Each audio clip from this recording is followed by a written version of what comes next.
People of the Purple Butterfly here, otherwise known as People of Seven on Twitter and YouTube, people elsewhere on the internet. My blog can be located at purplebutterfly-people.blogspot.com, and my source can be purchased at people.etsy.com. And I use one of the sample bars of the shampoo bar, or a little sample piece rather, to wash my hair, and look. It's not dry or crunchy. It's not oily. My silver streak is back being silver instead of a dingy looking yellow color. Right.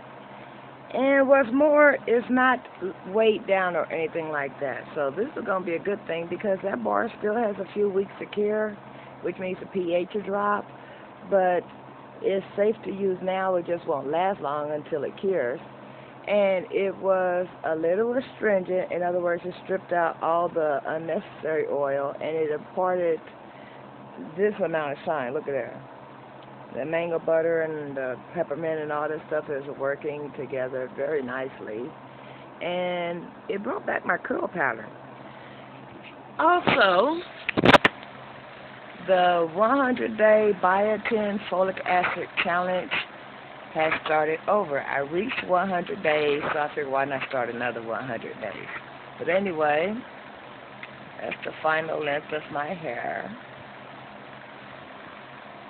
I just scratched myself. My fingernails keep growing too. Look at that. So that's right at my clavicle, which is actually past my shoulders. The clavicle, hold on. Here's my shoulder. And here's where my hair is stopping. That's past my shoulders at that bone right there. Anyway, it's time to get ready to go back to work and be a little bit unpopular because I'm going to have to write up some parents. The kids, you tell them I'm going to write up that bad behavior, or I'm going to tell your mom when we get to your stop, or I'm going to talk to the principal. They know what that means, so they snap out of it really, really quickly. But yesterday, 3 parents came to the stop, to the wrong stop, the stop before their stop, to get their kids off the bus, and I said, no, that's not proper procedure. Oh, well, I want my daughter to walk her son, my son to walk my daughter home, as if she was a kindergartner. So for the daughter that she wants the 4th grade boy to walk home is in the 6th grade and goes to a different school, and she managed to walk to the stop without his help. He gets off the bus 2 blocks past where she showed up. What? Is he fragile? Is he going to break if he walks 2 whole blocks? Come on now, people. So then she tried to go, oh, it's okay. No, that's not okay. That's against the law. The other driver did it. Different year. Come on now. So I very politely and very respectfully said, ma'am, if the other driver chose to break the law, that's on that other driver. But as for me, I had to go by his paperwork. If you need a change, here's the number for transportation. Please call them. Because in the meantime, I have to drive the kid around the block.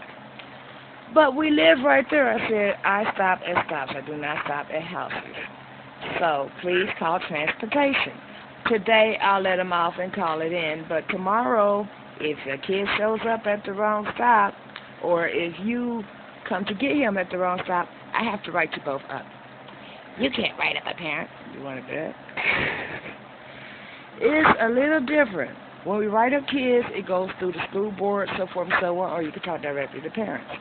When we write up parents, they lose their transportation. If they're threatening to the drivers, the police get involved. If the police get involved, bad transportation, because it's a privilege, not a right. And come on. 5th grade child, 4th grade child, these people are not going to break walking 2 whole blocks. The one child came to the bus with skateboard. I had to say, excuse me, Miss Principal, what's the policy on skateboards? So she called him out. She didn't even have to guess. Mr. So-and-so, not mentioning names, don't you bring that skateboard back to school tomorrow. Yes, ma'am. So, of course, he didn't show up for the bus today because he couldn't bring his skateboard. Oh, the poor thing. So I'm going to be very unpopular because if they show up, I'm writing them up. And, hello, school has been in since the 21st. It's the 27th. By now, I know every name at that stop. which means I know who to write up, what their ID number is, and who their parents are. And then when I report it to the school, because incidents like that, just so the principal and the teachers know something might be brewing, we tell the teachers and the principals directly. So that way, by the time it gets to police intervention, there's already written documentation on my end, on the principal's end, on the teacher's end, at the Board of Education, at the bus company, so forth and so on. So yeah, I might be a little unpopular, but I follow the letter of the law. Why should I lose my job because they got $1 million smile and a polite attitude and tell me what the other bus driver did? That hasn't worked on me in 14 years, and I ain't brand new, I ain't no rookie, and I don't know why they thought they was going to treat me like one. Come on now. The other driver that let them do it might not even be an employee of the bus company I work for anymore because of doing stuff like that. It's against the law. You can lose your CDL. The bus company could get in trouble. Just like the first day of school when they had a lost child. The child came to the bus, got on the bus. I took attendance. Somebody took him off the bus, said he's not supposed to ride home today, so forth and so on. Well, the original paperwork that the parent sent to school said he was not supposed to ride home. She changed her mind, made a phone call, talked to a secretary. Secretary talked to somebody else. By the time it got relayed to the bus attendant, it didn't get to the bus driver. So I get to the stop. Here she looking for her baby. Baby's still at the school. So, you know, things like that can happen, especially on the first day, the first week of school. So we don't want to complicate things by letting people pick and choose what stop they're going to choose to show up for. And then the parent in my face talking about, no, you will let my child off at this stop instead of that stop.